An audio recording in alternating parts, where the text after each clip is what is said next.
దొంగ ఓట్లపై చేద్దాం ప్రజాస్వామ్య యుద్ధం.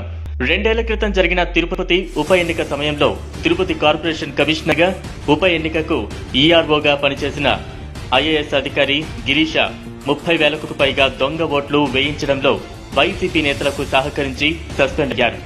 అంటే ఓట్లను గల్లంతు చేయడం, దొంగ ఓట్లను సృష్టించడం అనే ప్రక్రియ అధికార వైసీపీ మొదట్లోనే ప్రారంభించింది అనడానికి ఇదే నిదర్శనం.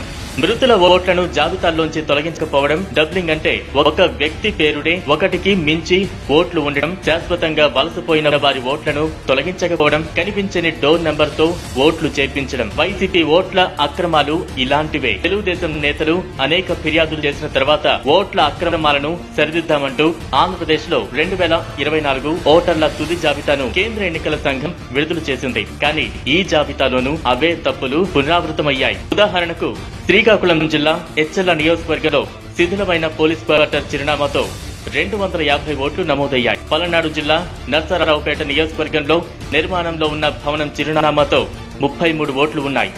అనంతపురం అర్బన్ గుత్తి రోడ్డులో 9 మంది ఓటర్లకు ఒకే ఫోటో ఉంది. ఇలా చెప్పుకుంటూ పోతే ఇలాంటి అవకతవకలు, కోకొల్లలు. ఈ అక్రమాలన్నింటికీ వాలంటీర్ వ్యవస్థను దుర్వినియోగం చేస్తోంది వైసీపీ. టీడీపీ సానుభూతి పరుల ఓట్లు ఓటర్ల జాబితాలో ఉండకూడదు అని బహిరంగంగా చెప్పిన వైసీపీ నేతలు, మన ఓట్లు అనుకుంటే ఓకే, మనం కాదనుకుంటే ఇవి జస్ట్ రైజ్ అయిన అసెట్. మన ఓట్లు కాదంటే మన కేసీఆర్ కావు. మన అపోజిట్ నాయకులు చుట్టాలు, బంధువులు వాళ్ళు పిలిస్తే వస్తారు, మనం పిలిస్తే రారనుకో.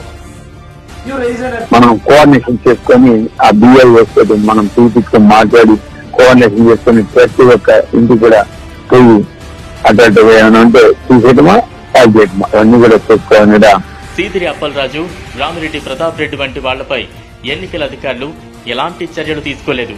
వైసీపీ ఎమ్మెల్యే అనిల్ కుమార్ యాదవ్ పేరున 3 ఓట్లు ఉన్నా చర్యలు శూన్యం. 2024 ఓటర్ల తుది జాబితాలో మచ్చుకు 25,820 ఓట్లను పరిశీలిస్తే వాటిలో 1,262 ఓట్లు అక్రమమైనవే అని తేలింది. అంటే 4.88% అన్నమాట. ఇదే జగన్ రెడ్డి కుట్ర. తనకు ఓటమి తప్పదని తెలిసిన జగన్ ఇలాంటి అక్రమాలతో గట్టెక్కాలనుకుంటున్నాడు. జనం తలరాతను మార్చే ఓటుతోనే తాను అనుకున్న రాతను జనం నుదుటిన బలవంతంగా రాస్తున్నాడు. ప్రజలారా, అందుకే అప్రమత్తంగా ఉండండి. ఓటర్ల జాబితా మీ ఓటు ఉందో లేదో చూసుకోండి. ఓటు గల్లంతైతే ఫిర్యాదు చేయండి.